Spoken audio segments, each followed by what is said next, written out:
Thank you mga kaibon, maraming salamat po. Welcome back sa YouTube channel natin. Kumusta po kayong lahat?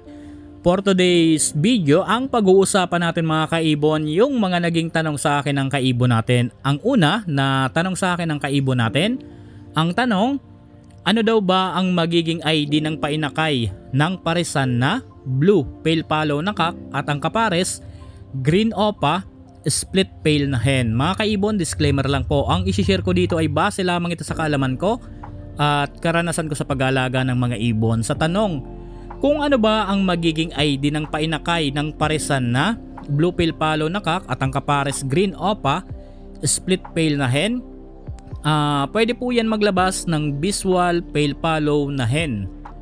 Pwede rin po yan maglabas ng visual split opa pale palo na kak. Sa mga non-visual naman mga kaibon, pwede po yan maglabas ng normal hen split pale. Pwede rin po yan maglabas ng split opa split pale na kak. Halimbawa po, nagkaroon to ng mga inakay na green. Yung green ang yon, lahat na po yan, naka-split na po yan sa blue. So yun po mga kaibon. Sana doon sa kaibon natin na nagtanong, sana po nagkaroon kayo ng konting kaalaman at idea. Pangalawang tanong sa akin mga kaibon, okay daw ba gamitin ang mga split opa sa mga pagpaproject? Sa mga nagtanong kung okay ba gamitin yung split opa sa pagpaproject, talagang okay po yan. Lahat naman po na binabanggit ko or tinuturo ko sa mga pagpaproject, pinapaliwanag ko po sa inyo na dapat laging merong karga yung mga kak natin na opa line para makapagpalabas tayo ng mga visual opa sa mga pagpaproject kagaya ng Lutino opa, opa pale. Importante na merong kargang opa line yung kak natin, pwedeng visual or kaya naman split. Ito kasing mga split sa opa, halos parang gumamit ka na rin dyan ng isang opa line na visual. Ang kagandahan naman dito sa mga visual, halos lahat nilalabas opa kapag pinares mo siya sa mga visual opa din na hen. Dito naman sa mga split, kapag pinares kasi natin yung split opa sa mga visual opa na hen, nagkakaroon pa rin ng mga painakay na split opa or kaya naman normal hen.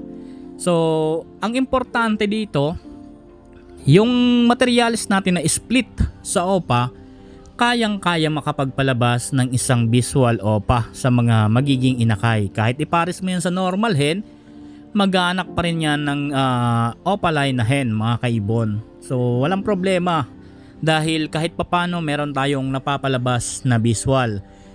Dito ang marami ang nalilito mga kaibon, doon sa pagpapares ng opa line hen and then ang kapares niya normal kak. Akala kasi ng mga kaibon natin ang ganyang parisan meron ding ilalabas na visual. Lagi po ninyong tatandaan na kapag sa parisan po ninyo ang merong kargang opa line ay hen lamang, wala po yung kakayanan makapagpalabas ng isang visual sa mga magiging inakay po nila.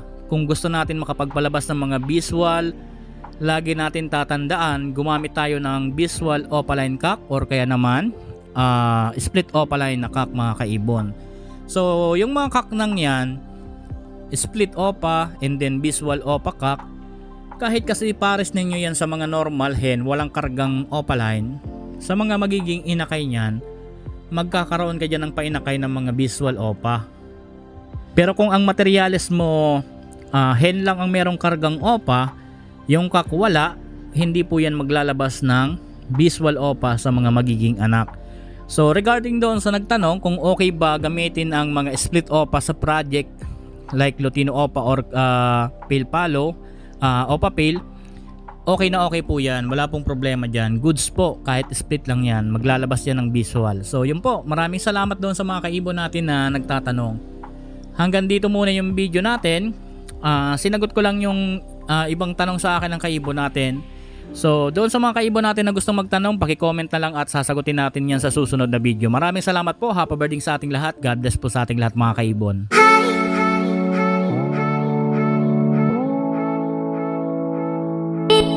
Hi.